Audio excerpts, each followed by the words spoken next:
Bueno, muchísimas gracias. En primer lugar, pues, como no puede ser de otra manera, agradecer la invitación a esta que es mi casa también, por mi calidad de académico correspondiente.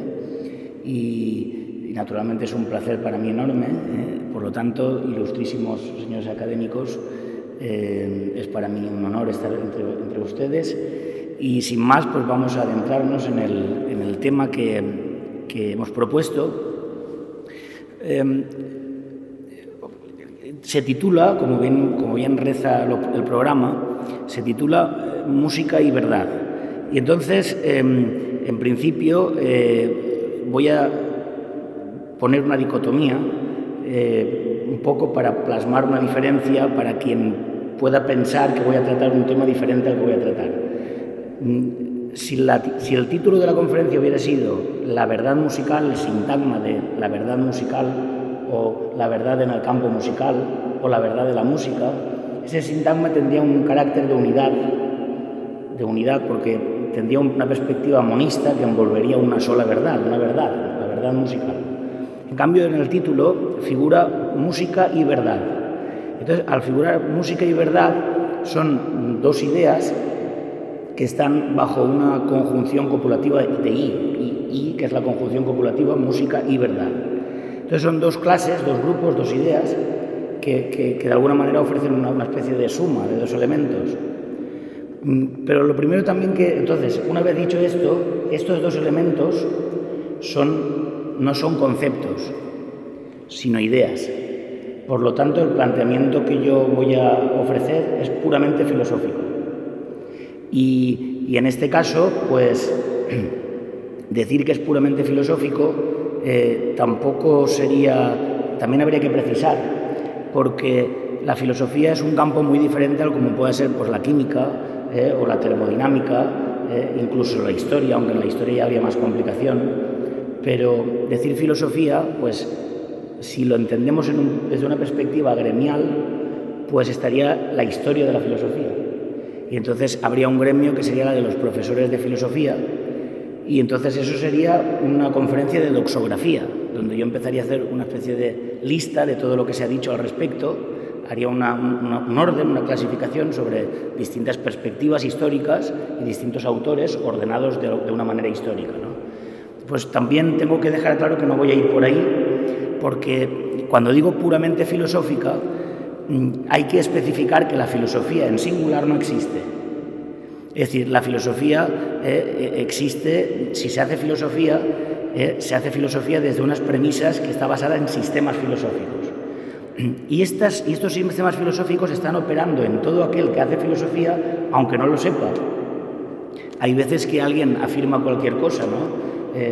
Pues sobre la música y no ha leído a Kant, pero en el momento tú lees a Kant, pues está claro que él está hablando desde premisas kantianas, aunque no lo sepa, porque en el momento... Entonces, ¿qué entendemos por filosofía? Pues entendemos desde filosofía la conexión y la relación de un conjunto de ideas que tratan de establecer un mapa mundi de la realidad, un mapa del mundo que cada sistema lo ofrece desde unas coordenadas diferentes. Y entonces unos sistemas se nutren de enfrentarse a otros sistemas. Y entonces en ese enfrentamiento entre sistemas filosóficos se va conceptuando las diferencias y las coordenadas por las cuales nos movemos. Yo pongo las cartas encima de la mesa, ya lo ha anunciado el académico, y yo lo vuelvo a repetir. Las premisas por las cuales yo voy a desarrollar la conferencia son el sistema del materialismo filosófico de Gustavo Bueno. También clarificar, por si es de interés de ustedes, que el materialismo filosófico pues, es un materialismo diferente al materialismo de Marx, al materialismo de Engels y a otros tipos de materialismo. Igual que, aunque sean idealistas, pues no podemos hablar de los mismos sistemas si hablamos de Kant, de Hegel o de, por ejemplo, Heidegger o de Husserl. Son sistemas diferentes, aunque sean todos, se engloben bajo una perspectiva de idealismo. Entonces, el materialismo filosófico es, yo me atrevo a decirlo, vamos, la cúspide del pensamiento público español. Es un sistema que, pese a quien le pese, es un sistema construido en español y que toda la terminología que tiene, que es muy propia del materialismo filosófico, y yo voy a tratar de todos los términos que diga, tratar de explicarlos en la medida en la que el tiempo lo permite, ¿no? Pues son propios del pensamiento español, es decir, están escritos en español y son españoles, y cuando digo españoles me refiero a hispanos, es decir, que se extienden porque la virtualidad que pueda tener el español, y no digo castellano sino español, porque el castellano ya no existe, yo no hablo castellano, yo hablo el español de Valencia, porque el castellano en el momento salió del ámbito en el cual nació y cruzó a través del imperio y empezó a extenderse universalmente, pues empezó a surgir unas modulaciones en las cuales hoy en día está unificado, y la unificación de las lenguas no viene por imposición de academia, la unificación de las lenguas viene a través de los imperios universales. El latín es una lengua universal y por eso fue la lengua importante en la cual se escribían todos los libros de filosofía, los libros de escolástica, todos se escribían en latín, porque las lenguas romance eran como se hablaba las gentes, y para tratar cosas universales se escribía en latín y anteriormente el griego. Y entonces el español es una lengua universal. Entonces ya no es castellano, aunque le llamen castellano, pues mal llamado. Esto remito a un artículo precioso de Gustavo Bueno que se llama La esencia del pensamiento público español. Y la palabra público es porque nosotros entendemos que el pensamiento siempre tiene que tener coordenadas en la realidad, no está en la cabeza de nadie, sino que uno piensa a partir de coordenadas que están en las sociedades políticas, no están implantadas en la conciencia de nadie, aunque luego cada operación de cada sujeto va estableciendo modulaciones y diferencias.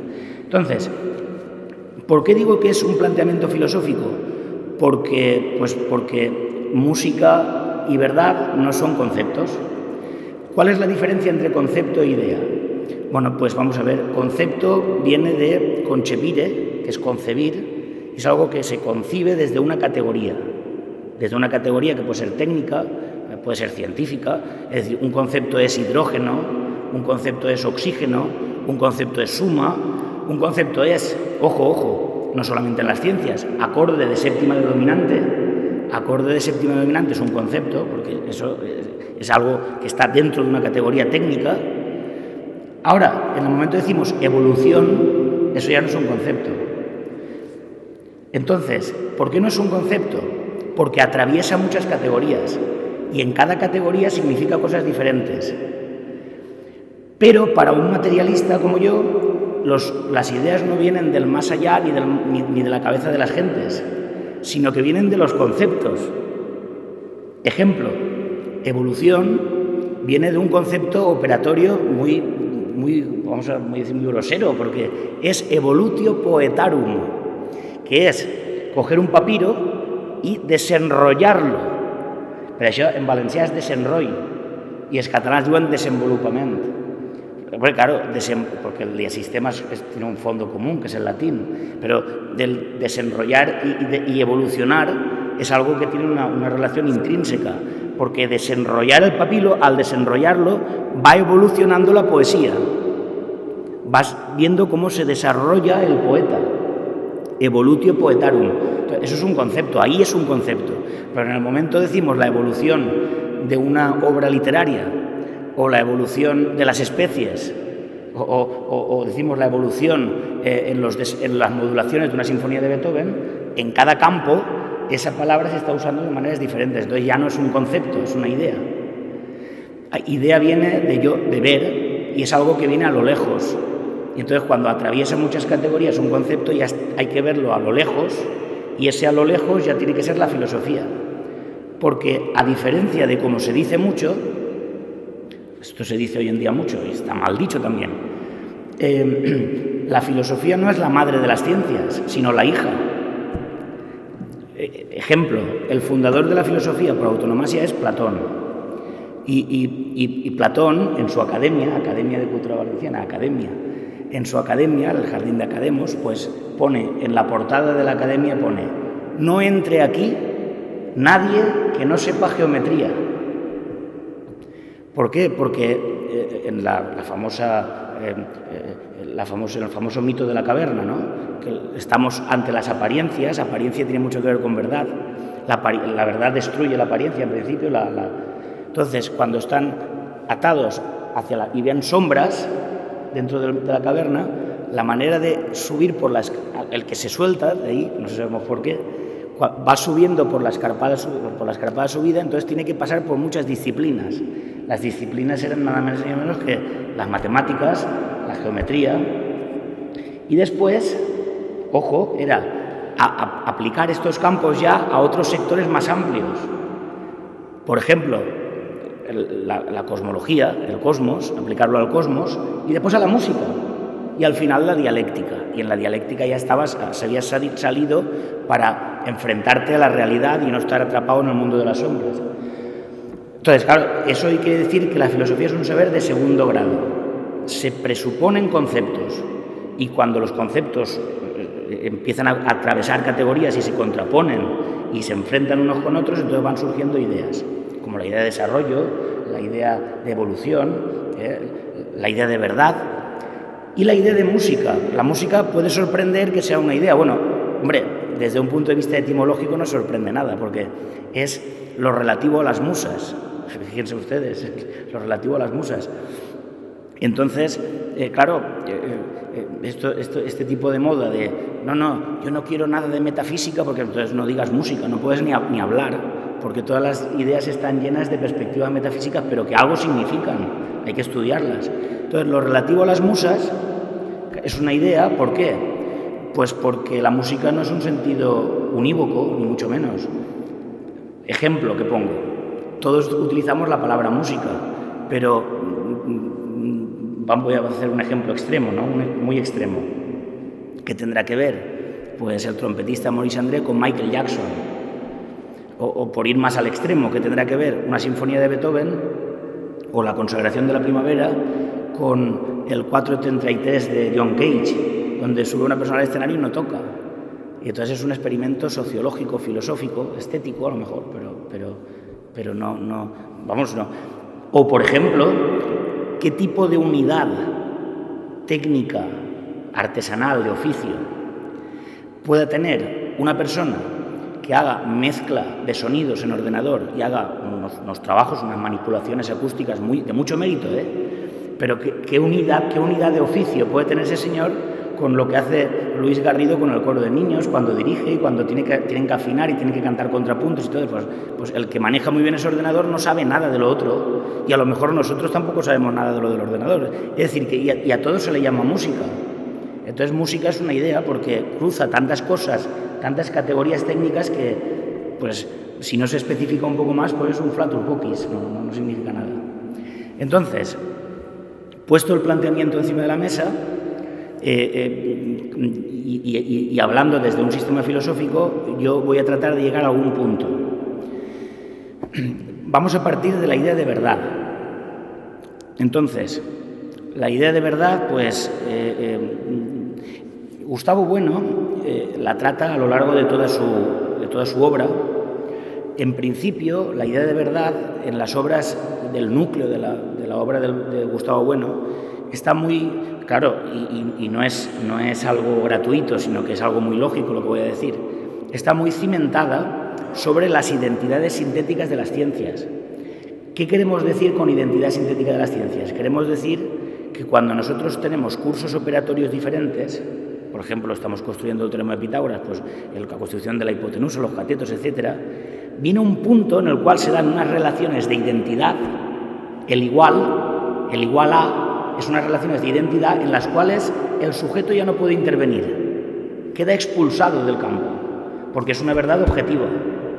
Esto ocurre con la química también. La química, pues hay veces que se dan resultados y esos resultados son identidades que uno, pues, no, yo es que estoy en contra del teorema de Pitágoras, pues peor para ti. Pues, es que cuando se da una relación de identidad sintética quedas expulsado del campo. Eso es una verdad objetiva. Ahora bien, no todo en las ciencias son identidades sintéticas. Esa es la cuestión. En las ciencias hay muchas partes que están en escombros y que están en contextos de descubrimiento. Y entonces, hasta que no hay contextos de justificación, pues todavía se está trabajando y todavía hay margen de apariencia-error, ensayo-error. Entonces, y lo importante es, y esto es muy importante, que las identidades sintéticas se dan en el marco de categorías que están totalmente disociadas unas de otras y a veces separadas. Ejemplo, para que entienda lo que quiero decir. En una conferencia del premio Nobel, no recuerdo el nombre, pero no importa, Severo Ochoa, dice, todo es química. Dice, todo es química. Entonces Gustavo Bueno estaba escuchando la conferencia y se acerca después con un libro y dice, don Severo, ¿dice usted que todo es química? Sí, ya lo creo. Dice, este libro también es química. Totalmente, porque si usted lo incinera, da tanta de carbono, tanto de... Muy bien. Y entonces le dice Gustavo Bueno, dice, entonces la unión que hay entre esta E y esta S es por medio de un enlace iónico o covalente. Eso es el campo de la lingüística. Igual que cuando tú estás explicando el teorema de Pitágoras, en la pizarra, la tiza que va cayendo al suelo, a un químico le interesará analizarla, pero el resultado del teorema de Pitágoras no va a ayudarle a analizar la química. Entonces hay cortes entre las categorías. Entonces, las verdades de las identidades sintéticas tampoco son la verdad de la ciencia, no, son verdades sectoriales del mundo. Y entonces, en el momento, una verdad de una parte, de un sector, de una categoría, desde ella que quieres extenderla a todo lo existente, eso es lo que llama don Gustavo fundamentalismo científico, que al final es mucho más metafísico que los antiguos juras, 1000 veces más. ¿Dónde va a parar? ¿Por qué? Porque desde esos ámbitos categoriales, desde la parte quieren conmensurar el todo, por decirlo de alguna manera. Y entonces, cuando te dicen lo del Big Bang y todo eso, te lo dicen, parece que estuvieron ahí presenciándolo, viéndolo. Hombre, son hipótesis que podrán ser más plausibles, menos, a veces son muy poco plausibles, pero no sé, bien. Entonces, pero claro, esto en sí, para la música tendríamos muchos problemas. Si bien en la música hay muchas ciencias cruzadas. Una de ellas está claro que es las matemáticas. De hecho, hubo un tiempo en el cual música y matemáticas era lo mismo.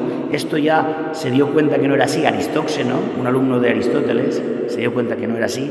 Se dio cuenta que por muchas matemáticas que hubiera un individuo, si no tenía capacidad de conectar sonidos a partir de modos, pues no, nada, de tener una cuestión empírica, operacional, que no, podrá hacerte una conferencia, pero no sabe música.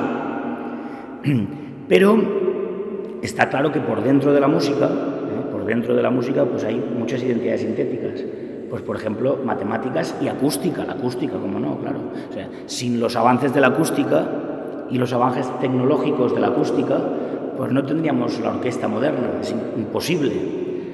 Ahora bien, esa verdad es una verdad acústica, es una verdad científica acústica que oblicuamente afecta a la música, pero está fuera de la música.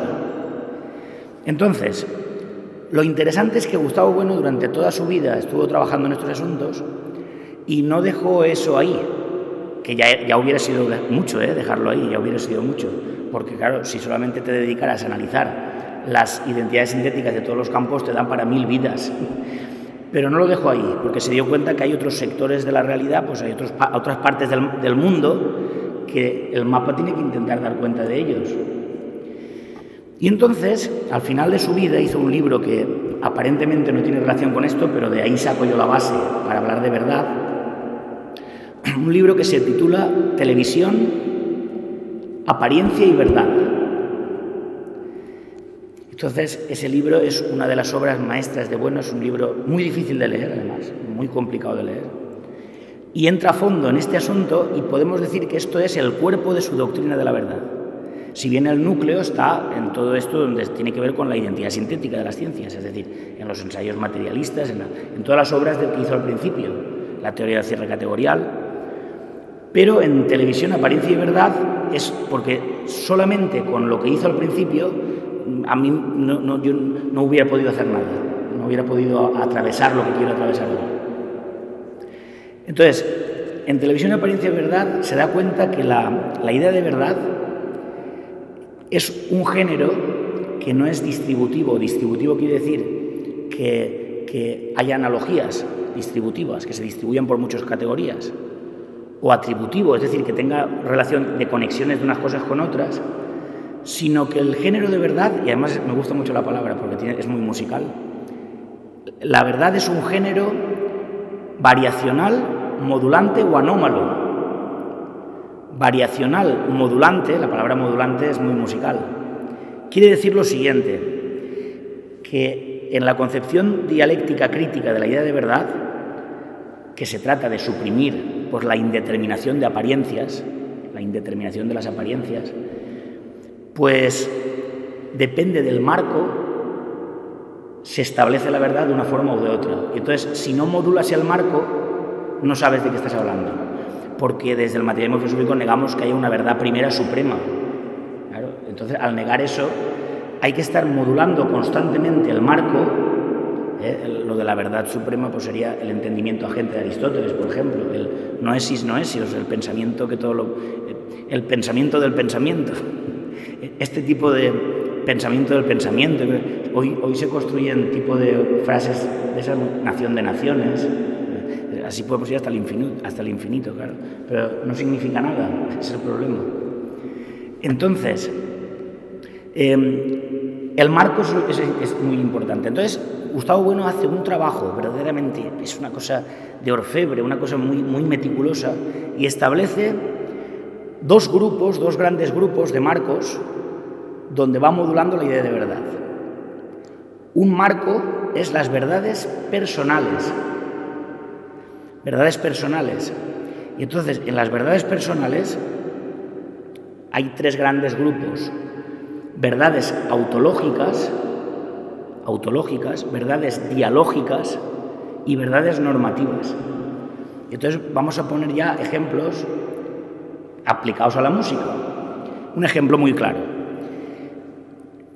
Una persona que tenga buen oído, claro, es la premisa, claro, y entonces se acostumbra a escuchar, pues si aquí ponen una grabación del concierto de Haydn para trompeta y orquesta y es Maurice André, inmediatamente lo distingue de otro, inmediatamente se distingue de otro. ¿Por qué? Porque es una verdad autológica. Las operaciones que hace Maurice André, y no estoy todavía entrando en cuestiones internamente musicales, sino oblicuas, pero aún desde las oblicuas, si alguien tiene buen oído, si no lo distingue, se tiene que dedicar a otra cosa. Se distingue totalmente. Por ejemplo, en el segundo tiempo de Hummel, la manera de hacer el trino, en el principio, pues se distingue de todos los demás. Son operaciones autológicas. ¿Dónde está la génesis de la verdad autológica? Pues yo soy la verdad, el camino y la vida. Yo soy la verdad, ahí está la verdad autológica. Claro, esto es una verdad y esto no es metafísica porque aplicándolo a marcos determinados, clarifica muchas cosas. Si nosotros ponemos el clave bien temperado de Bach y ponemos la versión de Edwin Fischer y después la de Glenn Gould, pues se reconoce perfectamente quién es cada uno. Y sin entrar en disquisiciones todavía, que entraremos después, no las voy a evitar. Pero se distingue perfectamente. Estos son verdades autológicas. Claro, las verdades autológicas, y esto es muy importante, están concatenadas con verdades dialógicas. Y en las verdades dialógicas entrarían lo que llamamos el concepto de escuela. Pero ahí viene lo bonito de la filosofía, que hay discontinuidades entre las verdades dialógicas y las verdades autológicas. Por seguir en el ejemplo. Y como lo puedo distinguir yo y lo puedo demostrar, pues pongo ese ejemplo, claro. Maurice André hizo una escuela de trompeta. Yo creo que es la escuela de Maurice André, es una verdad autológica, no es ni tan siquiera un dialogismo nacional. Yo creo que desborda, aunque parte de ella, desborda la escuela francesa, es la escuela de Maurice André. Y entonces la escuela de Maurice André pues en ese tipo de operaciones que él enseñó y que enseñó tan magistralmente, pues tiene muchos alumnos. Pero yo puedo distinguir perfectamente a Éric Aubier, que es alumno de Moisés, de Guy Touron. Los distingo. Entonces, ¿eso qué quiere decir? Que habiendo unas verdades dialógicas comunes, porque son comunes, las verdades autológicas de estos individuos también se cruzan. Y entonces van saliendo discontinuidades. ¿Y esto qué hace? Enriquecer las morfologías musicales que ellos tocan. ¿Qué enriquecen? El concierto de Haydn. El concierto de Haydn va ganando matices, va constituyéndose más capas, va subiéndose por partes diferentes. Y entonces va adquiriendo lo que más adelante diremos sustantividad. Adquiriendo sustantividad a partir de estas diferencias que son cruce de verdades. Pero, claro, hay otra verdad que es la verdad normativa. Y aquí, claro, la verdad normativa, Gustavo Bueno distingue dos subverdades normativas. Es que esto que voy a decir, pues parece que hoy no se puede decir, pero es que es lo que es. Es la verdad coactiva. Anem a veure. El xiquet, quan va estudiar trompeta en un mestre, té que fer lo que el mestre diga. No pot opinar, té que fer lo que diga. I té que tindre una fe cega en la seva capacitat d'autoritat en la matèria. Porque al principio no puede aprender operaciones y ver el porqué a la vez. Primero tiene que, de una manera, digamos, coactiva, pues esto viene del derecho, impone la ley de las operaciones y el alumno, en principio, luego vendrá la segunda parte, que es la verdad de coherencia. Conforme vaya adquiriendo madurez musical, podrá ir entendiendo porqués. Incluso desde esos porqués podrá constituir una verdad autológica que se distancie de la verdad dialógica que le ha enseñado su maestro. No hay mejor maestro que el que consigue que su discípulo sea mejor que él. Esa es la cuestión. Entonces, la verdad coactiva es necesaria, porque si no, no se puede dar ni un solo paso, pero tiene que estar concatenada con la verdad de coherencia. Entonces, claro, y las verdades dialógicas tienen verdades de acuerdo y de consenso. ¿Y cómo se adquieren estas verdades de consenso y de acuerdo? Pues que es así, a través de las organizaciones totalizadoras. Es decir, no se asusten porque es que es la realidad, a través de los imperios universales. Si no hubiera sido por la evolución de la Iglesia Católica, ningú llegiríem solfa. Es imposible. ¿Cómo? Entonces, el que niega eso es más metafísico que el otro, porque se cree que le ha llegado eso porque es muy guapo. Pues ¿cómo te tiene que llegar eso? Pues Franco de Colonia, Johannes Muris, Juan de Garlandia, pues pasas por miles de sitios que se difunden universalmente. ¿Cómo? A través de las organizaciones totalizadoras. ¿Cómo va a ser si no? Posteriormente, a través de, cuando viene la Revolución Francesa, viene la idea de nación, que se aplica primero en Francia, a través de la izquierda jacobina, y aquí con los liberales.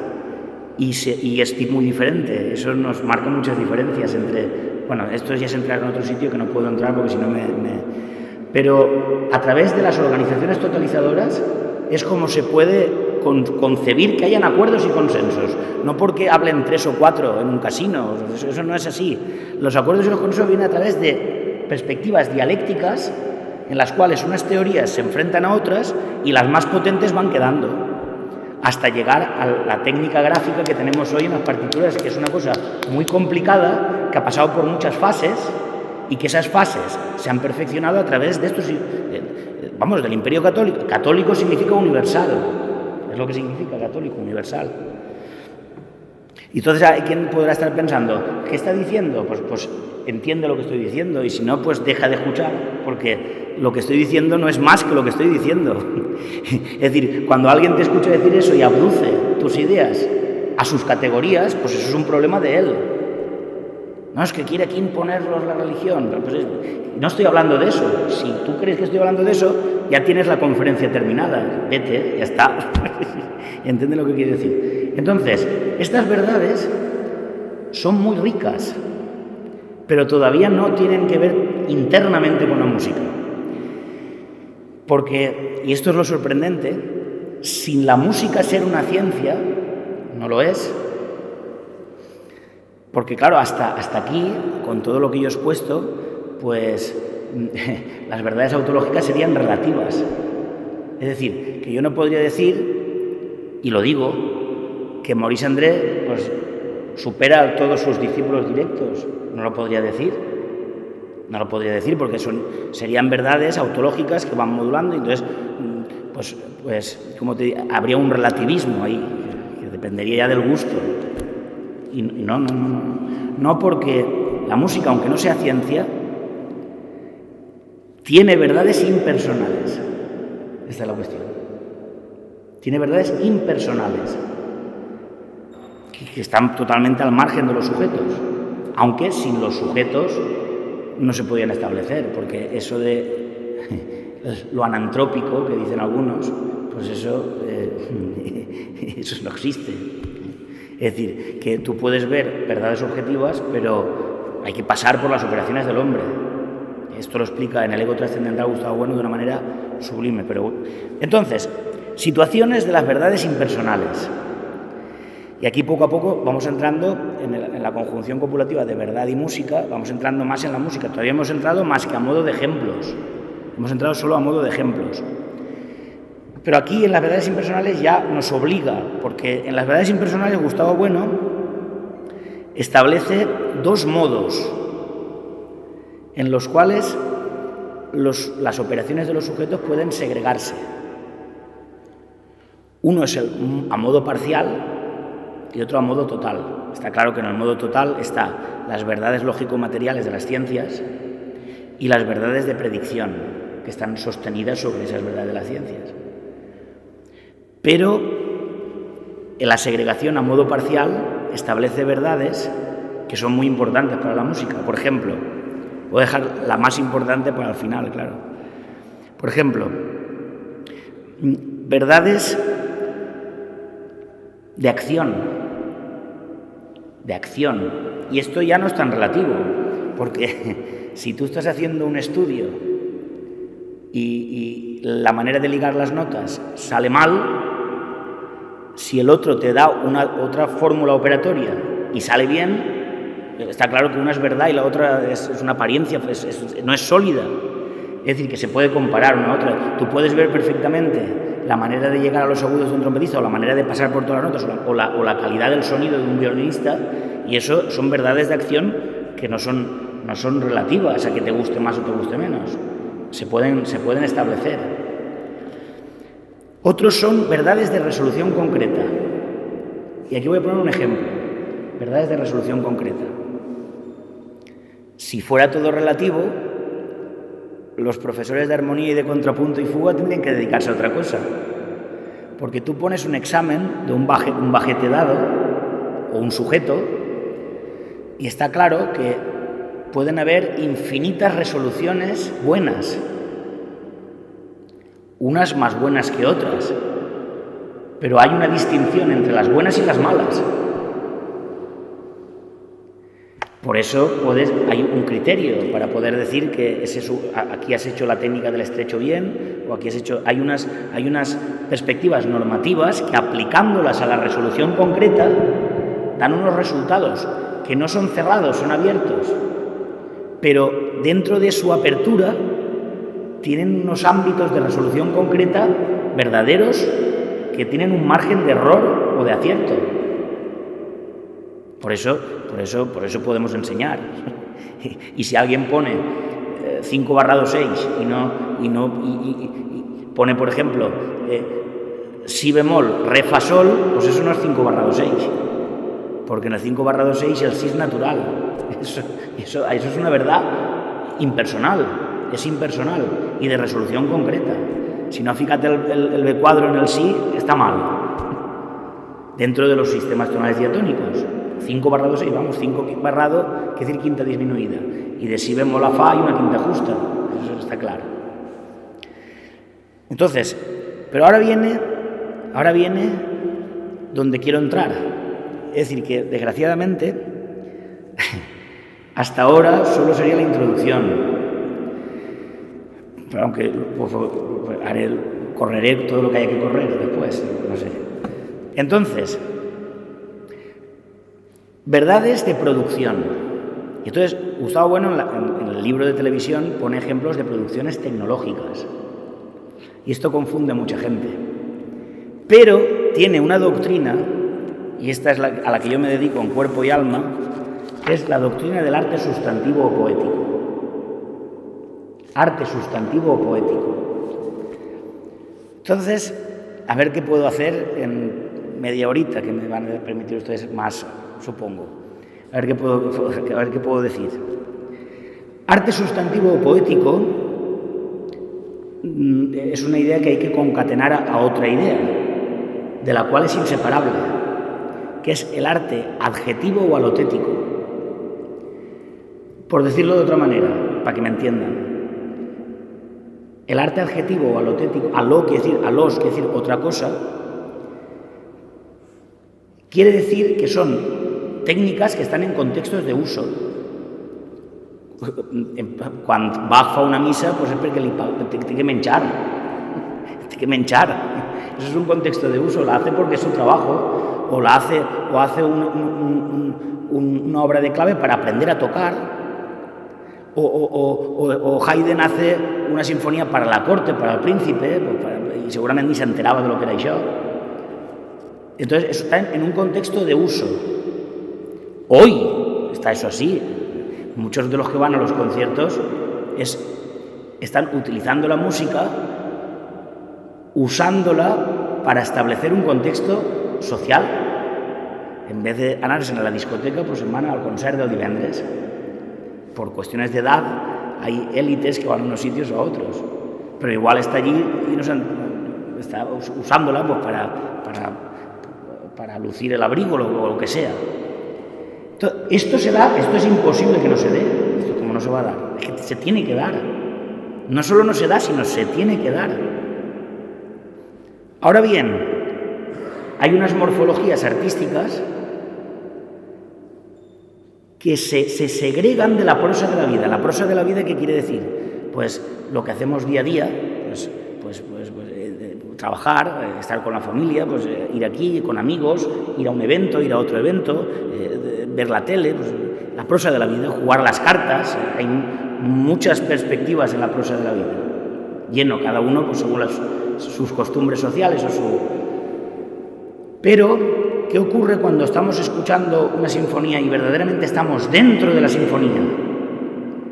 Que ponemos esa morfología, nos pone entre paréntesis de esa prosa de la vida, al punto de que cuando termina a veces no sabes ni dónde estás. Y eso quiere decir, sustantivo, ¿qué quiere decir? Quiere decir que se han segregado de esa prosa de la vida. Y entonces el contexto de uso desborda, es decir, hoy yo puedo escuchar una obra escrita en ámbitos pedagógicos para piano y yo no ser pianista y estar totalizando esa obra, y entonces esa obra ha desbordado los ámbitos para la que fue compuesta.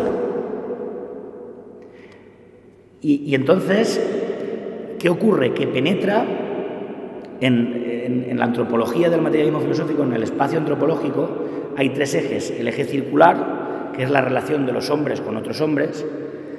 El eje angular, que es la relación de los hombres con sujetos que son parecidos a los hombres, pero son númenes, son divinos, son demiurgos. Y después el eje radial, que es la relación de los hombres con las cosas. Y entonces en el eje radial entra pues una catedral, un cuadro, un edificio, una sinfonía, un coche, lo que sea. Pero hay algunos objetos que desbordan el ámbito de la finalidad de uso. Y entonces quedan en el eje radial, al igual que queda, fíjense ustedes, llega a comparar Gustavo Bueno una sinfonía de Mozart, fíjense ustedes, con los huesos de un estegosaurio. ¿Por qué? Porque por mucho que estudies eso, pues desde el ámbito de la naturaleza nunca vas a saber por qué ese Dios... Entonces dice, los rayos cósmicos que determinaron esa evolución, esa especie, quedan tan al fondo de lo que ha quedado a nosotros como las operaciones de Mozart en la sonata 14. Queda tan en el fondo. Entonces, los que son historicistas lo que quieren es volver al fondo, creyéndose que se puede llegar a ese fondo. Es imposible, pues se pueden dar pasos, que son pasos que se moverán por las verdades que he dicho yo aquí, pero en el momento esas verdades se concatenen con otras, pues bufes de pato, como dice don José. Nada, eso es lo que él soluciona, es la resolución concreta suya, que muchas veces... Entonces, el arte sustantivo, por ser rápido, en cada categoría artística tiene unos ámbitos, unos criterios objetivos diferentes. Los criterios para poder analizar el arte sustantivo son, primero, materias estéticas determinadas, objetivas, después, situaciones diferentes de esas materias, situaciones diferentes, es diferente tocar la trompeta, tocar el piano, o es diferente la arquitectura que tiene que tú entras y sales, y para totalizar la obra de arte tienes que entrar y salir, porque tiene una interioridad, tienes que entrar y salir, a una escultura que aunque parezca que tiene volumen, es plana, porque lo que tiene es un volumen pero no tiene kenos. Es decir, que la forma está en la exterioridad, aunque sea voluminosa. Es decir, como dice, muy bello rostro, pero no tiene sesos. ¿Entiende lo que quiero decir? Es decir, que no tiene kenos. Y alguien me puede decir, bueno, ¿y si tiene? Desde un punto de vista estético es irrelevante. Porque ¿qué más da para el que ve una escultura y está viendo la mirada y parece que esa mirada se mueve? ¿Qué más da el material de la que esté hecho por dentro? Es irrelevante. En cambio, no es irrelevante el interior de esta iglesia para totalizarla estéticamente. Hay que entrar y recorrerlo. Entonces, tenemos materias estéticas, situaciones, y ahora, por último, obras concretas que se segregan de la prosa de la vida y que neutralizan las operaciones del que la hizo, del que la compuso. En la música, ¿es el sonido la materia estética? Esto daría para empezar otra vez, pero no es el sonido. Yo, antes de exponer lo que yo, un cuarto de hora más necesito, para exponer lo que yo quiero que quede, lo que yo quiero que quede, voy a sostenerme en un texto precioso. Fíjense ustedes, muchas veces hay perspectivas émic, es decir, los sujetos están dentro de unas coordenadas, pero étic, los resultados son diferentes a lo que uno cree. Por decirlo de alguna manera, Wagner, en casi todas sus obras de la obra de arte total, etcétera, etcétera, es un idealista como un templo, pero tiene un texto, que por cierto no estudia nadie, que es una maravilla, y ahí se ve materialismo musical, pero de arriba abajo.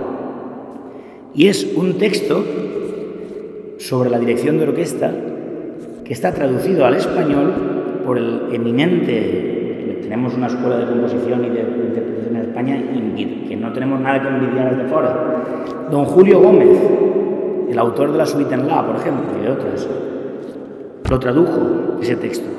Y entonces en el texto voy a apoyarme un poco, a leerles dos fragmentos del texto para ir a parar a la materia de la música. La verdad objetiva material de la música, de la cual hay obras que después se dan la sustantividad y otras que no, eso ya es un misterio. Ahí la verdad ya no cumple ningún papel. Dice, critica a los directores alemanes, pero dice, la ejecución en la orquesta de nuestra música instrumental, en el contexto de Alemania en el siglo XIX, clásica, produjo en mí, cuando aún era muy joven, una impresión penosa que se ha reproducido en época más reciente cuando he asistido a las mismas ejecuciones. Entonces dice que él tocaba sinfonías al piano y las cantaba y esas partituras le parecían oro. Y después yo las escuchaba en orquesta y decía, pues ¿esto qué es? Esto no hay por dónde cogerlo. Y entonces le ocurrió con la novena sinfonía de Beethoven. Dice, la novena sinfonía, dice, fíjense ustedes, yo había copiado de mi mano la partitura, había copiado, y la había reducido para piano solo. ¿Cuál sería mi sorpresa cuando la oí en Leipzig? Al no recibir sino impresiones muy confusas. Mi descorazonamiento fue tal que, dudando de Beethoven, llegó incluso a dudar de Beethoven, abandoné totalmente el estudio durante algún tiempo. Dice, no llegué, y aquí voy, al convencimiento de la verdad, y esta es la modulación última, que no voy a poner nada más que enunciarla, pero que no tiene que ver con las que he dicho antes, aunque están cruzadas todas. No llegué al pleno convencimiento de la verdad hasta que oí en 1839 esta novena sinfonía que se me había llegado a hacer sospechosa, ejecutada por la orquesta del Conservatorio de París, una orquesta de conservatorio. Cayó la venda de mis ojos.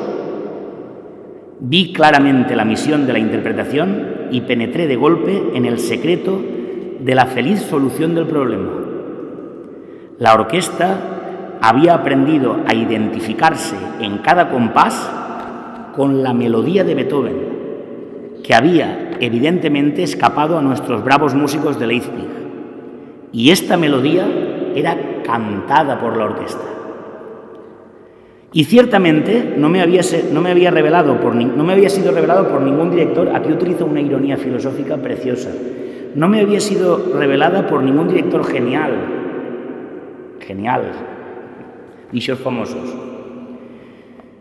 Habeneck, un director francés, a quien se le daba el honor de esta ejecución, después de haber hecho ensayar durante un invierno entero la sinfonía, bueno, la había vuelto bien. Entonces dice, al tercer año de estudio, y a no perdonar medio, descubrió el verdadero melos, ahora veremos, de Beethoven, y hizo que fuese comprendido por cada uno de los músicos.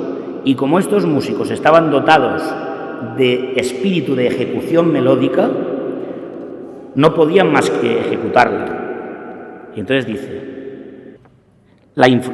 la música no les era accesible sino a través del melos, el canto. Fíjense ustedes que don Julio Gómez, fíjense si era un hombre, pero de primera, hace aquí una aclaración muy bonita. Dice, con la palabra melos designa Wagner el principio melódico, discursivo, su articulación, su canto. De aquí la expresión melodía infinita que tan mal se ha entendido, porque se ha entendido en sentido metafísico. Entonces dice, la música no la hace sino otra vez, dice, tocar bien el instrumento realmente es cantar el instrumento. Y como les acabo de decir, aquella excelente orquesta cantaba la novena sinfonía. Pero para poder cantar bien era preciso observar el movimiento exacto. Y esta fue la segunda cosa que me llamó la atención, le llamó la atención del viejo Habeneck. Ojo, que no le guiaban estudios de ninguna inspiración estético-abstracta. No tenía la genialidad por los aires, sino que encontraba el movimiento exacto conduciendo a la orquesta. Únicamente la inteligencia del melos nos da el verdadero movimiento. Estos dos elementos, movimiento y melos, son inseparables. Aún no he hallado en Alemania un solo director de orquesta capaz de cantar netamente, con la voz que sea, mala o buena, una melodía por sencilla que sea. La música es para ellos algo abstracto, asimilable en cierto modo a la gramática, la aritmética y la gimnasia. Se comprende fácilmente que con semejantes enseñanzas se pueda llegar a ser un buen profesor de conservatorio o de otro buen establecimiento de gimnasia musical, pero sería milagroso que por ese camino se pudiera infundir alma a la verdad de la ejecución musical. Entonces, claro, esto, para mí, esto es tan importante que mi tesis doctoral sale de ahí, de tratar de ver qué significa eso, que a cualquier músico lo lee y sabe por dónde va, pero tratar de explicarlo filosóficamente. Entonces, en la materia de la música no es el sonido. La filosofía alemana está por ahí. Claro, entonces el sonido es qualsevol cosa. Con día John Cage me asomo a ver la carretera y esa sinfonía de coches me encanta. Decirle sinfonía a los coches es una ocurrencia que eso es una cosa totalmente gratuita de John Cage, totalmente gratuita. Entonces, ¿qué puede significar melos? Melos significa que hay un espacio melológico, un espacio, y ese espacio yo lo tomo de la teoría del volumen tridimensional de la música de Gustavo Böhm, que tiene 3 ejes. El eje Y, que son alturas, pero cuando las alturas se convierten en canto, son eje armónico, el eje armónico. Y el eje armónico tiene 3 figuras, ese eje. Tonos, no sonidos, tonos. Claro, aquí podría haber alguien malvado que me dijera, pero hombre, una caja no hace tonos. Pero tengo contestación para eso, como es natural, soy percusionista.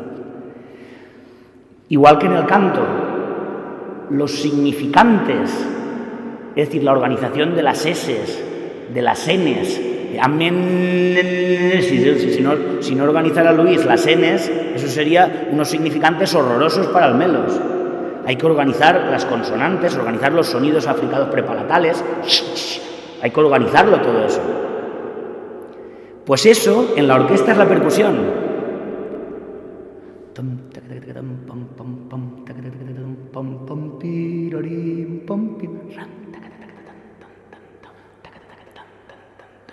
La caja, si tiene buen oído, está dándole significantes a esos tonos. Y así sucesivamente, por no decir que la percusión tiene muchos sonidos con tonos, como he sabido. Eje armónico, tonos, intervalos y grados, que son grupos de tonos que marcan el camino. Si yo hago, por ejemplo, esto sin melos, papara, papara, papara, papara, papara, papam, pipi, pepopo, pipapapopam, pepe, popire, pepe, popire, pire, paro, pi. Esto sin melos. Eso es el scherzo de la séptima sinfonía. Si yo veo bien eso, papara, papara, papapa, pipe, pepo, pipi, papum, popo, papi, pipe, popo, pipam, pepe, popire, pira, pira, piri, popa, pira, pilla, papapa, papapam, papara, papara, papapapapapapapapam, pipi, pepo, pipa, papapa, pepe, popire, pepe, popi. Ahí entienden ustedes el melos.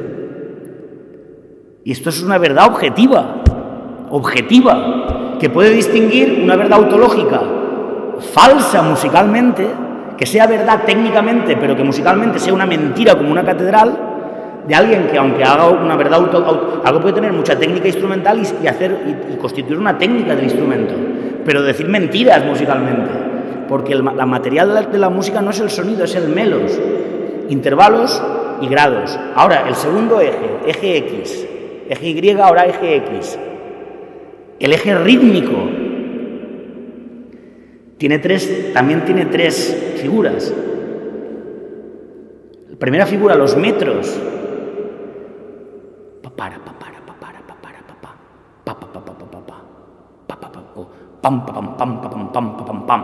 Los metros. Se podía hacer un análisis histórico de toda la manera de haber organizado los metros en la historia de la música a través de unidades que se grafan en la partitura y que yo los estudio a través de una teoría que se llama los glomérulos musicales. Glomérulos, cantidad de elementos aglutinados en unidades. Aglutinar viene de glomérulo. Aquí estamos muy apretados, aglomerados, aglutinados. Glomérulo es que se utiliza, es una idea, porque viene de la... Aquí el doctor me ayudó muchísimo, el doctor Olmos, con esto. Bueno, entonces, metros. Después, la segunda figura del eje rítmico son compases. Y el melos es materialista, no es idealista.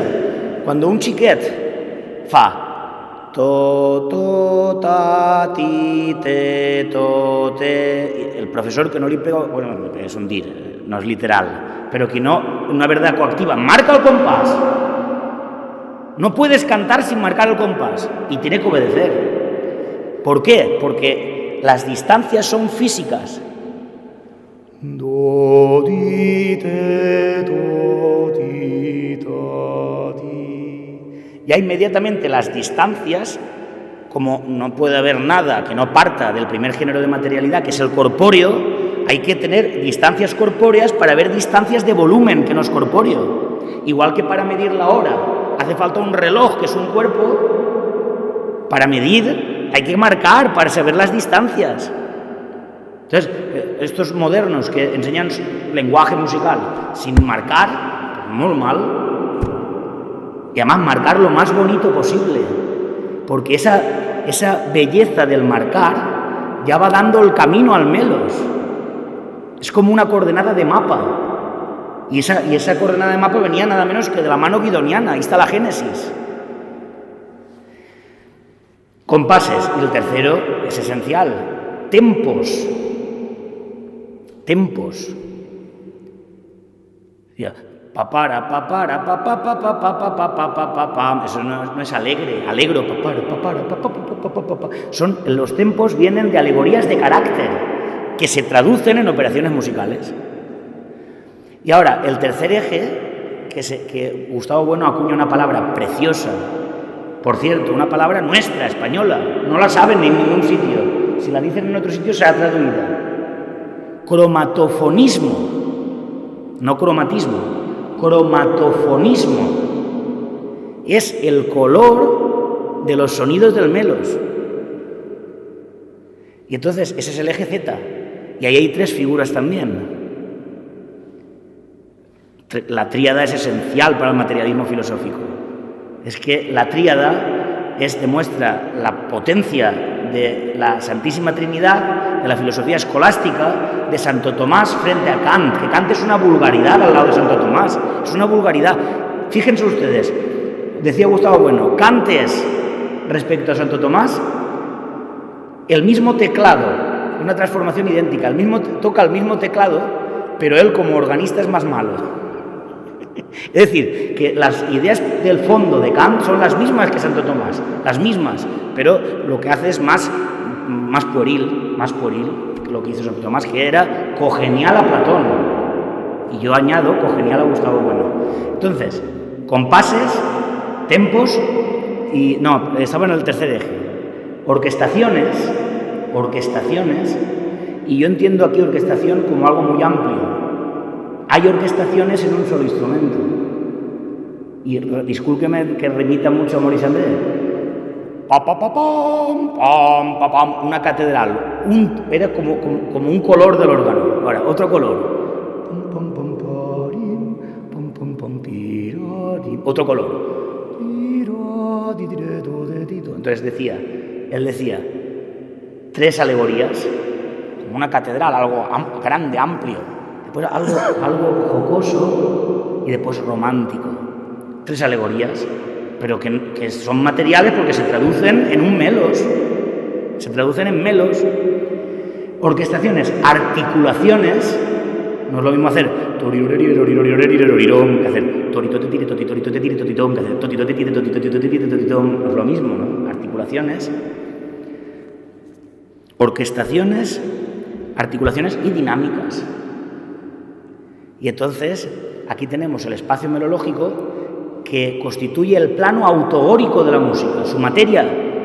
Cuando ahora lo coge un artista y le añade alegorías, y esas alegorías se traducen en morfologías que quedan y que se reanudan a través de ricas y múltiples interpretaciones que combinan todas las verdades que yo he dicho al principio, esa morfología va adquiriendo fuerza, sustantividad, y forma parte de nuestro mundo igual que las montañas. Exactamente igual que las montañas. Esa es la doctrina del arte sustantivo. Pero, y aquí terminaré, y esto es lo importante, la idea de verdad no agota el asunto. Porque la reanudación de esta morfología hace que esa morfología vaya adquiriendo infinitud. ¿Y por qué adquiere infinitud esa morfología? Pues, si no queremos mentir, tenemos que decir la máxima de Edouard Raymond. Ignoramos, ignorabimos. Es decir, lo ignoramos ahora, lo ignoraremos siempre. Muchas gracias.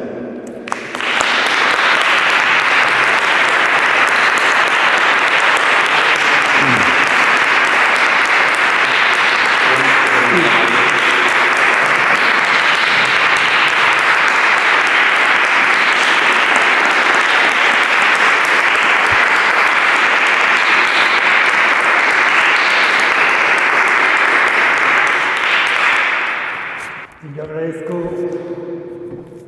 al doctor Choliar su bellísima conferencia, en la cual nos abre una óptica, un mundo de la música desde el pensamiento, que nos ha llevado a un ejercicio intelectual intenso para seguir su conferencia magníficamente expresada y gracias a la explicación de cada uno de los conceptos la hemos seguido pues con mucho agrado. Vamos a abrir un turno de preguntas para si tienen interés por algún tema especial. Con el micro.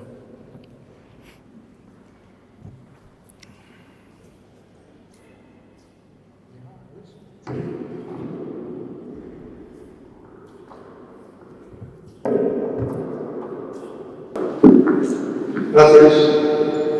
Yo confieso que tengo un poco de entrenamiento porque escuché íntegramente la tesis doctoral y su exposición, por cierto, igualmente brillante, y por lo tanto ya no me eran exactamente desconocidos estos conceptos y estas ideas.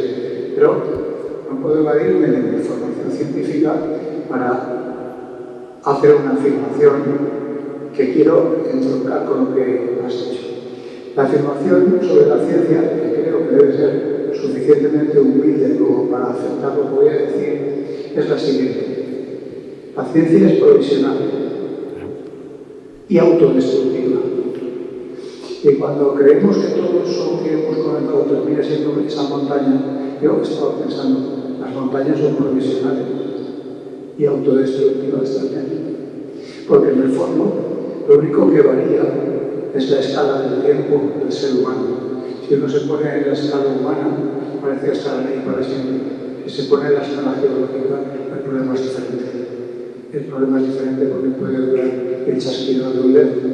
Entonces, la pregunta sobre la verdad, que yo creo que podemos compartir especialmente, mezclada con lo que acabo de decir, es también esas verdades pueden ser como las montañas provisionales y autodestructivas con el paso del tiempo. Te agradezco mucho el entusiasmo que le has puesto a esta magnífica conferencia y sobre todo la capacidad didáctica para hablar de un tema extraordinariamente complicado. Muchas gracias. Bueno, es que, claro,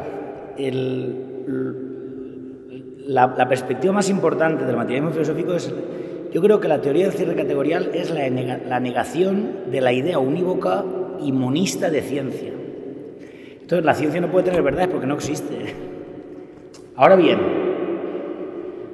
las verdades categoriales, sectoriales, sí que son las que van constituyendo. En el materialismo filosófico hay tres ideas cardinales. El mundo, que son tres géneros de materialidad, M1, M2 y M3, que tienen muchos estromas: materia corpórea, materia que tiene que ver con el mundo de las operaciones y sensaciones humanas, vamos a decir, por decirlo rápido. Es decir, entes que se dan en el espacio y en el tiempo, entes que se dan solo en el tiempo y entes que no se dan ni en el espacio ni en el tiempo.